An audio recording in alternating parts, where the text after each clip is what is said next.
नमस्कार प्रशिक्षणार्थी, स्वागत आहे। या सत्रात आपण प्रिव्हेंटिव्ह मेंटेनन्स ऑफ लेथ याविषयी शिकणार आहोत। या सत्राच्या शेवटी तुम्ही मशीनची स्थिती तपासणे, गिअरबॉक्समधील ऑइल लेव्हलचे निरीक्षण आणि प्रिव्हेंटिव्ह मेंटेनन्सचे महत्त्व या गोष्टी तपासायला सक्षम व्हाल। प्रतिबंधात्मक देखरेखीसाठी म्हणजेच प्रिव्हेंटिव्ह मेंटेनन्ससाठी नियोजित अंतराने उपकरणांची दुरुस्ती केल्यास अचानक उद्भवणारे बिघाड टाळता येतात। अशा नियोजित देखरेखीमुळे उपकरणांच्या गुंतागुंतींवर लक्ष ठेवता येते। प्रिव्हेंटिव्ह मेंटेनन्स मशीनचे आयुष्य वाढवण्यास आणि अनपेक्षित बिघाड कमी करण्यास मदत करते। तसेच प्रोडक्टची अचूकता, खात्रीशीरता नियमितपणे राखली जाते। प्रिव्हेंटिव्ह मेंटेनन्स खाली नियोजित अंतराने केल्या जाणाऱ्या दुरुस्तींना 4 श्रेणी किंवा टप्प्यांमध्ये वर्गीकृत केले जाते। यामध्ये कामांचे वेगवेगळे व्हॉल्यूम्स आणि यातील प्रत्येक जण एकामागे एक अशा क्रमाने अनुसरण करतात। हे टप्पे आहेत खालीलप्रमाणे: इन्स्पेक्शन म्हणजे निरीक्षण, जे आय ने दर्शवले जाते। स्मॉल रिपेअर म्हणजे छोटी दुरुस्ती एस ने, मीडियम रिपेअर म्हणजे मध्यम दुरुस्ती एम ने आणि कंप्लीट ओव्हरहॉल म्हणजेच पूर्ण दुरुस्ती सी ने दर्शवली जाते।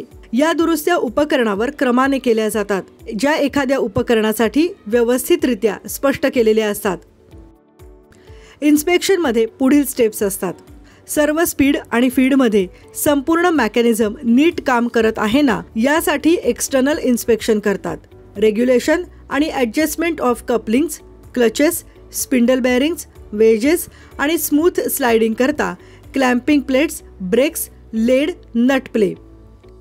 ऑइल आणि कूलंट फिल्टर्सची स्वच्छता, ल्युब्रिकेटिंग डिस्ट्रीब्युटर्स, चिप्स किंवा गाईडमधले डस्ट रिमूव्हर्स, सर्व बोल्ट्स व नट्स घट्ट करणे आणि खराब झालेले बोल्ट्स व नट बदलणे, ऑइल बदलणे। स्मॉल रिपेअर्समध्ये इन्स्पेक्शनच्या सर्व स्टेप्स येतात आणि त्याशिवाय काही पुढील स्टेप्सही असतात। खूप खराब आणि घाण झालेले 2 ते 3 युनिट्स डिसेंबल म्हणजेच पूर्ण उघडा। हे युनिट्स उघडताना प्रत्येक पार्टच्या क्रमाने उघडा। पार्ट्स धुवा, खराब झालेले पार्ट्स बदला किंवा दुरुस्त करा आणि युनिट रिअसेंबल करा। इन्स्पेक्शनमध्ये सांगितलेल्या आवश्यक दुरुस्त्या करा। गरज असल्यास गाईड सरफेसच्या वरील ऑइल पॅकेट परत भरा। मीडियम रिपेअर्समध्ये स्मॉल रिपेअर्सच्या सर्व दुरुस्त्या येतातच, पण त्यासोबतच स्मॉल रिपेअरपेक्षा यात युनिट्सची संख्या जास्त असते। पार्ट्सनुसार डिसेंबल्ड करून मग दुरुस्ती करून रिअसेंबल केली जाते। सर्व गाईड सरफेसचे स्क्रेपिंग किंवा ग्राइंडिंग करतात। मशीनच्या यांत्रिक नसलेल्या बाह्य भागाला रंग लावण्यात येतो। दुरुस्तीनंतर चॅप्टर 10 मध्ये दिलेल्या ॲक्युरेसी टेस्ट चार्टनुसार मशीन तपासण्यात येते। कंप्लीट ओव्हरहॉलमध्ये मीडियम रिपेअरच्या सर्व ऑपरेशन्सचा समावेश होतो। तसेच मशीनच्या प्रत्येक युनिटमधील सर्व पार्ट क्रमाने डिसेंबल करण्यात येतात। खराब झालेले बरेचसे पार्ट बदलून नवीन पार्ट घालण्यात येतात आणि मशीन असेंबल केली जाते। मशीनचे फाउंडेशन तपासून गरज असल्यास दुरुस्ती करण्यात येते। सर्व गाईड सरफेसचे ग्राइंडिंग किंवा स्क्रॅपिंग करण्यात येते। प्रिव्हेंटिव्ह मेंटेनन्समधील स्टेप्स सविस्तर पाहूयात। मेन पॉवर पॉइंटमधून मशीनची पॉवर बंद करा। तुम्ही मशीनची तपासणी करताना कोणीही अन्य मशीनचा वापर करू नये यासाठी आउट ऑफ ऑर्डर हा टॅग लावा।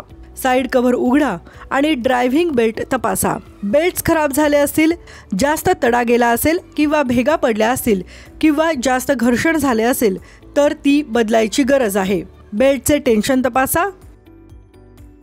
ब्रेकची स्थिती तपासा। लेथ ऑन करा आणि काही मिनिटे सुरू ठेवा। वायझर मेन गिअरबॉक्सवर ल्युब्रिकंट ऑइलची लेव्हल तपासा। गरज असल्यास गिअर ऑइल भरा।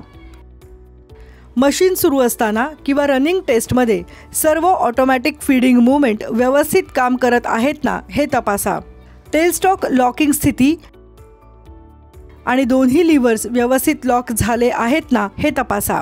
टॉप बेंच ल्युब्रिकेंट मॅन्युअल मॅप तपासा। स्लाइडिंग बेंचमधून ऑइल येत आहे ना हे पाहण्यासाठी लिव्हर ओढा।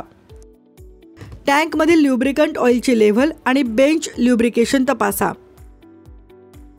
गन ऑइलरनं ल्युब्रिकेट करण्याचे काही मुद्दे: